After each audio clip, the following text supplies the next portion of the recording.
Good morning friends, to the point में आप सभी का स्वागत है। आज का टॉपिक है हमारा पब्लिक सेक्टर रिहैबिलिटेशन एजेंसी, जो कि 2016-17 के टाइम इंट्रोड्यूस करी गई थी हमारी इकनॉमी में। और वो क्यों इंट्रोड्यूस करी गई थी, क्या मकसद था, ऑब्जेक्टिव था इसके पीछे, वो भी हम अपने वीडियो में देखते हैं। तो फ्रेंड्स, ये जो एजेंसी है जिसको public sector asset rehabilitation agency, जिसको शॉर्ट में हम पैरा बोलेंगे, ये एक बैड बैंक है। अब बैड बैंक क्या होता है, तो ये सब चालू करने से पहले मैं आपको थोड़ा सा फिर से 2016 और 17 के टाइम पे ले जाना चाहूँगी। इस फाइनेंशियल ईयर में हमारे जो देश में एनपीएस थे वो बहुत ज़्यादा बढ़ गए थे। एनपीए क्या होते हैं? नॉन परफॉर्मिंग असेट्स, ऐसे असेट्स जिस पे इंस्टॉलमेंट मतलब जो रीपेमेंट ऑफ लोन या इंटरेस्ट पेमेंट जो है वो ड्यू है मोर देन 90 डेज़। ऐसे लोन्स कौन सी कैटेगरी में आ जाते हैं? नॉन परफॉर्मिंग एसेट कैटेगरी में। तो जो 2016-17 का टाइम था, तो उसमें जो हमारे पब्लिक सेक्टर बैंक्स हैं, अगर उनकी जो लेंडिंग थी मार्केट में वो थी अराउंड 51 लाख करोड़, तो उसमें से ऑलमोस्ट ना करते 5 लाख करोड़ तो क्या हो चुके थे? एनपीए हो चुके थे, जो कि एक बहुत बड़ा फिगर है। 51 लाख का 5 करोड़ कितना होता है? Almost like 10%। तो ये बहुत ही चिंताजनक बात थी हमारी इकनॉमी के लिए, कोई अच्छा सिग्नल नहीं था। तो उस टाइम आरबीआई बहुत सारी मेजर्स लेके आ रही थी, जिसमें से एक मेजर ये था कि एक बैड बैंक लाएंगे। तो उस बैड बैंक का नाम क्या होगा? पैरा, जो कि public sector asset rehabilitation agency.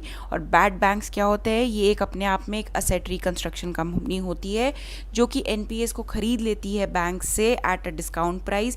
मान लीजिए कि HDFC बैंक ने मिस्टर ए को 100 करोड़ का लोन दे रखा है, और अब वो मिस्टर ए इस पर डिफ़ॉल्ट कर गए और ये लोन अकाउंट बन गया एनपीए।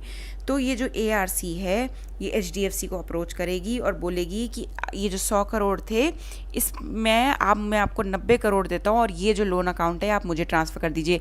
तो HDFC को क्या मिला? 100 करोड़ की जगह 90 करोड़ मिल गए। देखिए, HDFC के लिए क्या था, पहले तो सिचुएशन ये थी कुछ भी पैसे आने की गुंजाइश ख़त्म हो चुकी थी, बट अब ARC ने इंटरवीन किया और बोला कि आप 90 करोड़ पकड़िए और ये अकाउंट मुझे दे दीजिए। अब कैसे इस अकाउंट का सेटलमेंट करना है, मैं डायरेक्टली मिस्टर ए के साथ हैंडल कर लूँगा, और HDFC इस पिक्चर से आउट हो जाएगा। अपने बैलेंस शीट में वो 90 करोड़ का जो लोन, 100 करोड़ का लोन दिखा रखा था, उसको वहाँ से हटा देंगे। क्यों? क्योंकि उसका सेटलमेंट हो चुका है। अब जो डीलिंग होगी वो किसके बीच में होगी? ARC, जो कि एसेट रिकंस्ट्रक्शन कंपनी, और मिस्टर ए के बीच में होगी। तो आरबीआई ने उस टाइम ये सोचा कि क्यों ना एक हम असेट रिकंस्ट्रक्शन कंपनी बनाए या बैड बैंक बनाए, जो कि पब्लिक सेक्टर बैंक्स के एनपीएस को अब्जॉर्ब कर लेगी और उससे डील करेगी, और उसका नाम क्या होगा? Public sector asset rehabilitation agency. तो ये क्या है? पैरा, एक बैड बैंक जो कि एक असेट रिकंस्ट्रक्शन कंपनी है। और इसको लाने का मकसद ये था कि जो पब्लिक सेक्टर बैंक्स हैं उसमें बढ़ते हुए एनपीएस को एब्जॉर्ब करेगी और उसको डील करेगी। इसको फर्स्ट टाइम कब प्रपोज किया गया था? इकोनॉमिक सर्वे 2016-17 में। और यही ऐसा टाइम था जब हमारे देश में जो एनपीएस हैं उसकी अमाउंट बहुत ज़्यादा बढ़ चुकी थी, ऑलमोस्ट आउट ऑफ कंट्रोल थी।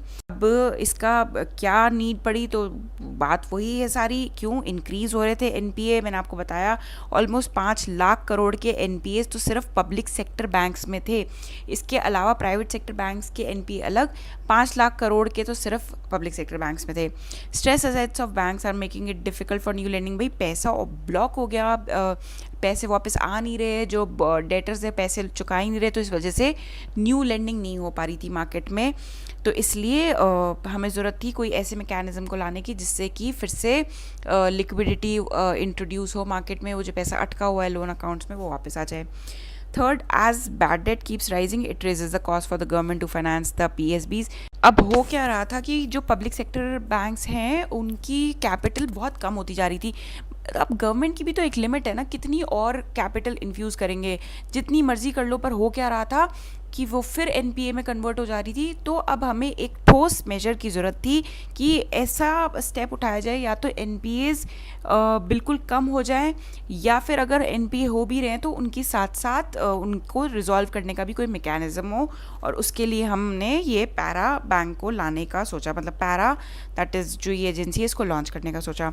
High NPAs force bank to keep their lending rates high to boost their profits. अब बैंक देख रहा है कि मैं जो भी पैसे मार्केट में दे रही रहे हों तो उस पर इतना लॉस हो रहा है, तो इसलिए वो क्या कर रहे थे, जो भी नए लोन्स दे रहे थे बहुत हाई रेट ऑफ इंटरेस्ट पे दे रहे थे, सो दैट कल को अगर लोन अकाउंट्स लॉस इनकर करते हैं या एनपीए में कन्वर्ट होते हैं तो एटलीस्ट कुछ अमाउंट तो as a interest income receive हो जाएगा. सो ये नीड थी पैरा को इंट्रोड्यूस करने की. है कि how would PARA work. It could solve the coordination problem since debt would be centralize in one agency.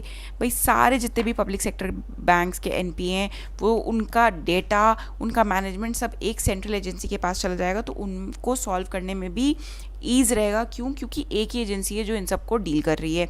It could be set up with proper incentives by giving it an explicit mandate to maximize recoveries with a defined time. उनको मतलब जो ये para जो ये agency है इनको incentives provide करेगी government, किस लिए कि जितनी जल्दी केस सॉल्व होगा डिफाइंड पीरियड में तो उस हिसाब से उनको बेनिफिट्स मिलेंगे. It would separate the loan resolution process from concerns about the bank capital. भाई बैंक की कैपिटल फ्री हो गई क्योंकि ये क्या है, ये एनपीएस को टेक ओवर कर लेंगे, इससे बैंक की कैपिटल अगेन फ्री हो गई और फिर से वो लेंडिंग कर सकते हैं मार्केट में.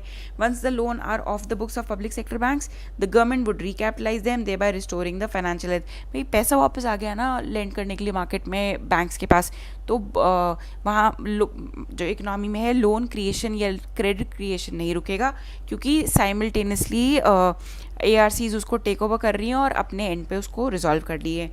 लास्ट है similarly once the financial viability of the over indebted enterprises restored they will be able to focus on their operations rather than finances. भाई एक बार जब जो ये एजेंसी जब इंटरवीन करेगी, हेल्प करेगी डेटर को उसके डेट्स को रिजॉल्व करने में, तो क्या होगा कि जो वो एजेंसीज जो डिफ़ॉल्ट कर रही हैं वो बेटर फोकस कर पाएंगी अपने काम पे रादर देन सिर्फ ये देखने की कि हम किस तरीके से लोन चुकाएं. क्योंकि जब असेट रिकंस्ट्रक्शन कंपनीज या ये जो एजेंसी है ये इंटरवीन करती है तो ये ना ही सिर्फ फाइनेंशियल सपोर्ट भी करती हैं बट ये टेक्निकल असिस्टेंस भी देती हैं कंपनीज़ को कि वो अपने लोन्स को बेटर मैनेज कर पाए. तो इस तरीके से पैरा की वर्किंग होगी और एनपीए प्रॉब्लम को टाइम बाउंड मैनर में सॉल्व किया जाएगा. तो आई होप आपको क्लियर हो गया होगा कि क्या मकसद था गवर्नमेंट का पैरा को इंट्रोड्यूस करने के पीछे. पैरा क्या है, it just like asset reconstruction company और अ बैड बैंक है जो कि एनपीएस एब्जॉर्ब कर लेगी, बट सिर्फ और सिर्फ पब्लिक सेक्टर बैंक्स के. ये प्राइवेट सेक्टर बैंक्स जैसे कि एक्सिस बैंक या HDFC बैंक उसके एनपीएस को डील नहीं करेगी. इसका काम सिर्फ पब्लिक सेक्टर बैंक्स के एनपीए को डील करना है. सो फ्रेंड्स आज के वीडियो के लिए इतना ही. Stay home and stay fit. Thank you so much for your patience listening.